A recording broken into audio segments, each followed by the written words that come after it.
warahmatullahi wabarakatuh. Alhamdulillahilladzi bi ni'matihi tatimmus shalihat. Asyhadu an la ilaha illallah wahdahu la syarikalah wa asyhadu anna Muhammadan abduhu wa rasuluhu alladzi la nabiyya ba'da wa la rasula ba'dahu amma ba'du. Allahumma shalli ala nabiyyina Muhammad wa ala alihi wa sahbihi wa man tabi'ahum bi ihsanin ila yaumiddin. Amma ba'du.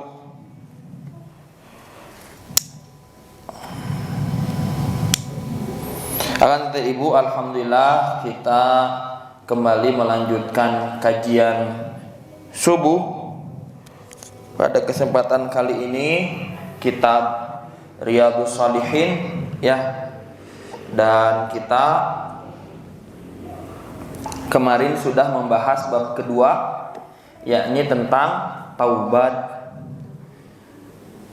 Dan kemarin kita sudah sampai di hadis ke berapa Ibu? Ada yang masih lupa? Hadis ketiga, hadis keempat kemarin teh. Hadis keempat, sungguhnya Allah Ta'ala membeberkan tangannya, yakni kerahmatannya di waktu malam untuk menerima taubatnya orang yang berbuat kesalahan di waktu siang, dan juga membentangkan tangannya di waktu siang untuk menerima taubatnya orang yang berbuat salah di waktu malam. Nah, sekarang kita masuk ke hadis yang kelima, kata Ibu ya. Hadis yang kelima. Wa an Abi Hurairah radhiyallahu anhu qala Rasulullah sallallahu alaihi wasallam man taba qabla an tatlu'u syams min maghribiha taballahu alaihi. Dari Abu Hurairah radhiyallahu anhu katanya Rasulullah sallallahu alaihi wasallam bersabda, barang siapa bertaubat, kata Nabi, sebelum matahari terbit dari arah barat, artinya sebelum kiamat, maka Allah menerima taubatnya orang itu. Apapun kesalahannya, kata Ibu ya. Kadang kita itu ada pemahaman dosa yang tidak akan diampuni oleh Allah adalah dosa kesyirikan. Nah, kenapa dosa kesyirikan ini tidak diampuni? Itu kalau kita tidak sempat bertaubat, akan datang. Jadi kalau kita tidak sempat bertobat sampai akhir hayat, dosa-dosa yang lain mungkin diampuni dengan amal soleh kita, dengan dengan perbuatan baik kita. Tapi musyrik atau kesyirikan ini tidak akan diampuni. Beda cerita kalau semasa hidupnya kita sempat bertaubat kepada Allah. Jadi kalau semasa hidup kita sempat bertaubat kepada Allah, maka sekalipun dosa itu adalah kesyirikan, oleh Allah akan diampuni. Selama tadi dia bertaubatnya sebelum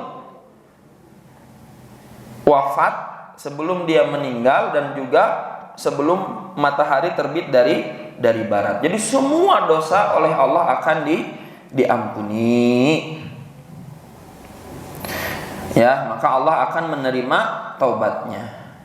Keterangan di sini, uraian dalam hadis di atas sesuai dengan firman Allah Ta'ala dalam Al-Quranul Karim surat An-Nisa ayat 18 yang berbunyi, artinya taubat itu tidaklah diterima bagi orang-orang yang mengerjakan kejahatan sehingga dikala salah seorang dari mereka itu telah didatangi kematian, sudah dekat ajalnya dan ruhnya sudah di kerongkongan, tiba-tiba ia mengatakan, aku sekarang bertaubat. Jadi jangan sampai akan teteh Ibu, waktunya kita pertama kali meninggalkan bumi, pertama kali berhenti bernafas, di waktu itu pula lah kita baru bertaubat. Jangan sampai kita seperti itu ya. Jadi kalau kita saat ini sedang banyak kesalahan, segeralah bertobat. Jangan sampai kalau sudah banyak begitunya kesalahan-kesalahannya, putus asa, bahkan sampai naudzubillah meninggal kita itu tanpa dalam keadaan bertaubat karena berputus asa. Jadi jangan sampai berputus asa. Bagaimanapun banyaknya dosa kita, bagaimanapun banyaknya kesalahan kita, pernah meninggalkan sholat mungkin dulunya, pernah berbuat kesyirikan mungkin dulunya, pernah lawannya berbakti kepada orang tua, durhaka kepada orang tua, pernah mengecewakan, jatuh pada perjudian dan sebagainya. Apapun kesalahan kita, segeralah taubat, maka apa? Maka Allah akan ampuni sebanyak apapun kesalahan kita. Itu di hadis yang kelima. Selama apa? Belum sampai ke tenggorokan ruh kita, dan juga belum matahari itu terbit dari barat. Selama itu aja. Sisanya mah sebanyak apapun dosa kita diampuni. Iya, kadang nyata gitunya. Ayo punya waktu luang, kita itu santai-santai nanti Bu. Seperti misal ayo di awal Ramadan mah santai, kita nggak banyak tilawahnya. Begitu masuk akhir Ramadan, ala astagfirullah. Ini teh sudah malam ke 26, nanti malam ke 27. Ayo tilawah baru 15 juz. Gak dosa sama tanah 7 juz dikebut aja nanti. Sama seperti itulah ya. Atau bahkan mungkin ada juga yang sampai akhir hayat teh terus santai-santai, sampai akhir Ramadan terus santai-santai. Nah ini maka harus kita jadi bahan pelajaran untuk kita. Di hadis yang ke-6, wa an Abi Abdurrahman Abdullah bin Umar bin Al-Khattab radhiyallahu anhuma anin Nabi sallallahu alaihi wasallam, innallaha, sesungguhnya Allah azza wa jalla yuqbalu taubatul abdi ma lam yugrig. Ya, sesungguhnya Allah azza wa jalla itu menerima taubatnya seorang hamba selama rohnya belum sampai di kerongkongannya, yakni ketika akan meninggal dunia. Diriwayatkan oleh Imam Tirmidzi, dan ia mengatakan bahwa ini adalah hadis hasan. Jadi akan kata ibu, selama kita masih punya kehidupan sama Allah, diberikan ruh kita ini masih bersatu dengan jasad kita masih hidup di dunia ini, maka jangan sampai kita tidak segera bertaubat. Kabarkan ini kepada siapapun, kabarkan kepada siapapun. Dan juga jangan sampai, karena apa? Karena mungkin sekarang oleh Allah dipilih akan teteh ibu sebagai orang-orang yang beriktikaf, bermalam dari malam 21 sampai malam ini, ya, yang mana tidak semua orang oleh Allah diberikan nikmat ibadah ini. Kemudian ada yang apa? Ada yang dia itu masih dalam keadaan bermaksiat, kemudian kita memandang rendah mereka. Nah, itu tidak boleh. Karena bisa jadi kalau mereka bertaubat oleh Allah diampuni dan menjadi wasilah mereka untuk langsung masuk ke dalam surga, meskipun kita mungkin secara zahirnya terlihat seolah-olah banyak amalnya. Maka akan kata ibu, jangan sampai kita memandang rendah orang lain. Kemudian di hadis yang ke-7, panjang hadisnya nanti ya, dari Zir bin Hubaish, katanya saya mendatangi Safwan bin Asal radhiyallahu anhu, perlu menanyakan soal mengusap 2 buah sepatu, yaitu khuf. Khuf itu akan kata ibu seperti kaos kaki, tapi dari kulit ya, kulit yang disamak ya, jadi lebih tebal. Disebut sendal bukan, disebut kaos kaki bukan, disebut sepatu bukan, namanya khuf ya. Sofwan berkata, apakah yang menyebabkan engkau datang ini, hai Zir? Ya, di sini Zir namanya. Saya menjawab, karena ingin mencari ilmu pengetahuan.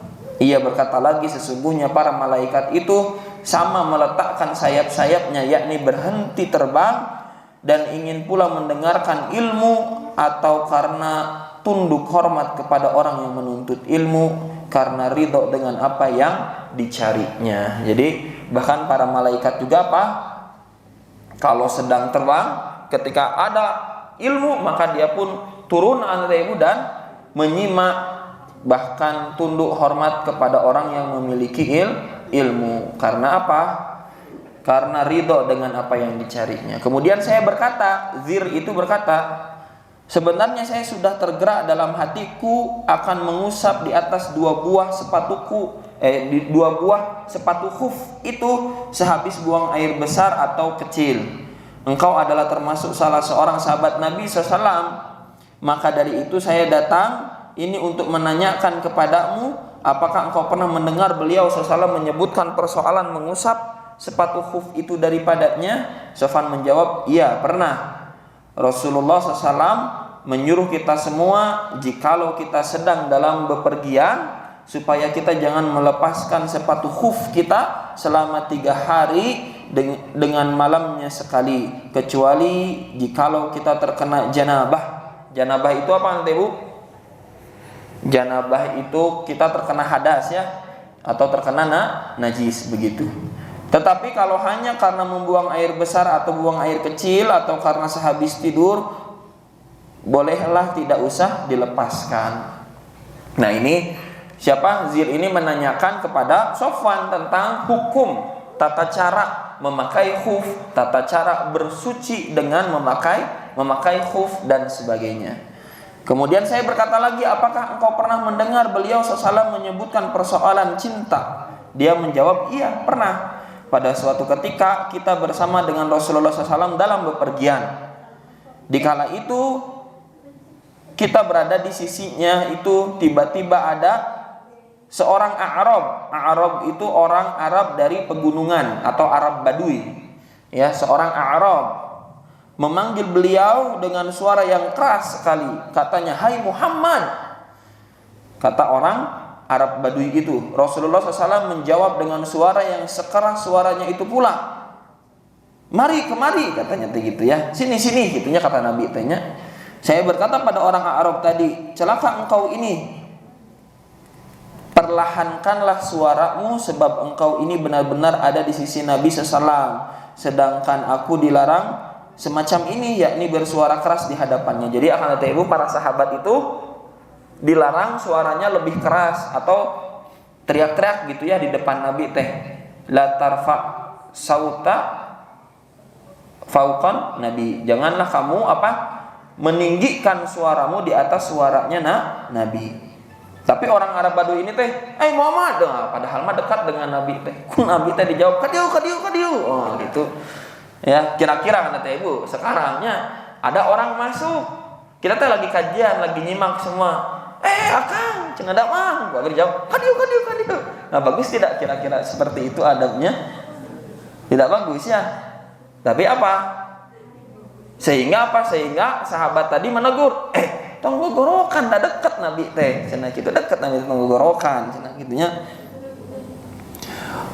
Atau misalkan ibu-ibu gitu ya, sudah lama tidak bertemu di majelis ilmu, sudah janjian. Ya, misalkan di masjid di Bandung. Gitu. Ya. Di tengah semua majelis yang sedang hening, terus dijawab dengan teriak lagi. Kira-kira semua orang memandang tidak? Memandang, semua mata tertuju padamu. Ya, pasti akan ada yang negur, itu ditinggalkan ke masjid. Kan langsung malu kan kayak gitu ya. Orang Arab itu berkata, "Demi Allah, saya tidak akan mempelankan suara saya." Cenah begitu ya. Saya nggak bakal menurunkan suara saya. Kemudian ia berkata kepada Nabi SAW, ada orang mencintai suatu golongan, tetapi ia tidak dapat menyamai mereka dalam hal amal perbuatannya serta cara mencari kesempurnaan kehidupan dunia dan akhiratnya. Nabi SAW menjawab, seseorang itu dapat menyertai orang yang dicintai olehnya esok pada hari kiamat. Nah, jadi nanya ini teh, ya Rasulullah cenah kumaha kalau ada orang apa? Orang yang menyertai orang yang dicintainya begitu ya.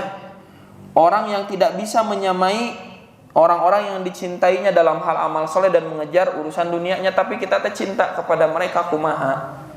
Maka Nabi bilang nanti di akhirat ya orang-orang itu akan menyertai sosok-sosok yang dicintainya. Tidak henti-hentinya beliau memberitahukan apa saja kepada kita, sehingga akhirnya menyebutkan bahwa di arah barat itu ada sebuah pintu yang perjalanan luasnya, yakni sekiranya seseorang yang berkendara berjalan hendak menempuh jarak luasnya itu, maka jarak antara dua ujung pintu tadi adalah sejauh 40 atau 70 tahun.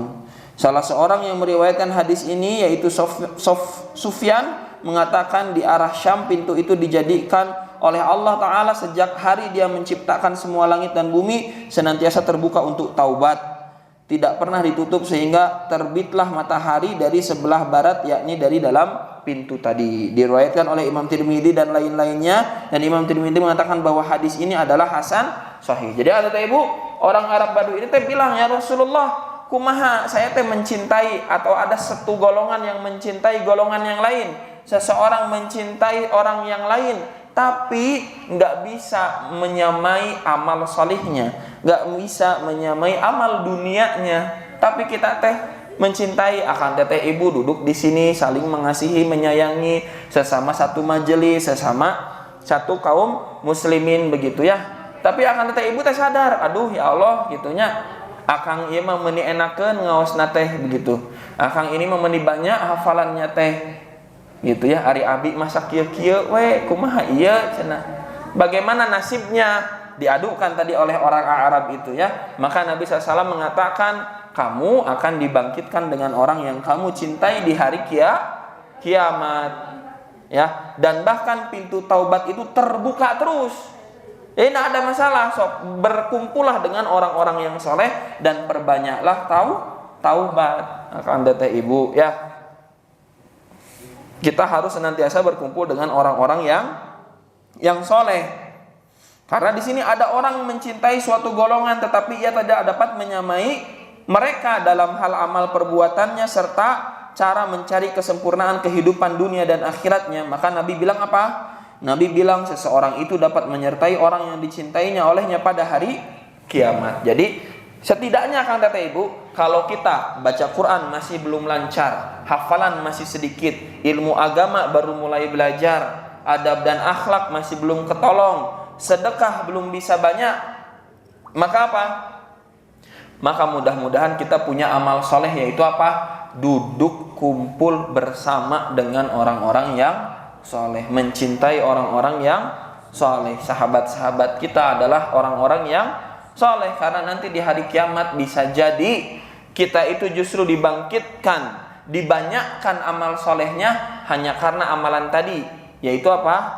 Memiliki sahabat, memiliki bestie, memiliki bestie apa? Orang-orang yang soleh. Ya, kalau kita punya teman-teman orang yang soleh begitu, ketika sholat subuh belum ada ya, mana ya sana? Belum ada di barisan di sof, dibangunkan. Ya, kalau ternyata kita belum sahur, dibangunkan untuk sahur. Itu kalau kita berkumpul dengan orang-orang yang soleh. Kalau ternyata kita berbuat salah, ucapan kita salah, pasti kita ditegur. Jangan bicara seperti itu. Itulah manfaat dari kita mencintai dan berkumpul dengan orang-orang yang soleh. Maka Anda ibu perhatikan dengan siapa kita bersahabat, dengan siapa kita memilih teman. Jangan sampai apa? Jangan sampai keliru, jangan sampai salah. Wah, hadis ke-8 juga panjang ya. Begitu akan teteh ibu dari hadis ke-5, 6 dan 7 kita berkaitan dengan taubat. Di hadis ke-7 menariknya adalah kalau kita banyak berkumpul dengan orang soleh, maka pintu taubat pun mestilah terbuka. Tidak henti-hentinya beliau memberitahukan apa saja kepada kita, sehingga akhirnya menyebutkan bahwa di arah barat itu ada sebuah pintu yang perjalanan luasnya, yakni sekiranya seseorang yang berkendaraan berjalan hendak menempuh jarak luasnya, maka jarak antara dua ujung pintu tadi, dari ujung pintu satu dengan ujung pintu yang lain itu sejarak 40 tahun lamanya. Maksudnya apa? Seluas itu akan kata ibu, dari pintu sebelah sini ke pintu sebelah sana. Ini tiang pintu sebelah sini ke tiang pintu sebelah sana, kalau mau ditempuh jaraknya itu sampai 40 tahun, dan seluas itulah pintu taubat yang Allah bukakan untuk kita. Jadi jangan sampai kita tidak termasuk orang-orang yang lupa. Jangan sampai kita tidak termasuk orang-orang yang suka bertaubat. Jadi perbanyaklah taubat, perbanyaklah beramal soleh. Minimal akan kata ibu seperti dijelaskan di hadis 7 ini, berkumpul dengan orang-orang yang soleh. Karena perlu kesabaran, nanti berkumpul dengan orang yang soleh perlu kesabaran. Kita tunduh digugahkeun, hayu sholat. Kita capek hoyong bobo, kelat tong maka bobo can tilawah, hayu tilawah heula. Itu ya. Kita masih enak makan banyak begitu, atos tong seueur teuing cenah kitu ya. Dan sebagainya. Pasti kita marusuh gitu, ayo atuh engal, ieu di jalan bade ka itu, bade ka dieu. Kata temannya teh, kela belum selesai zikirnya, belum selesai doanya, tenang we, nyampe ke tujuan mah, kayak gitu. Itulah kesabaran kita bersama dengan orang-orang yang saleh. Dia punya waktunya sendiri, dia punya kebiasaannya sendiri, dia punya jamnya sendiri, maka bersabarlah. Karena kata Imam Syafi'i,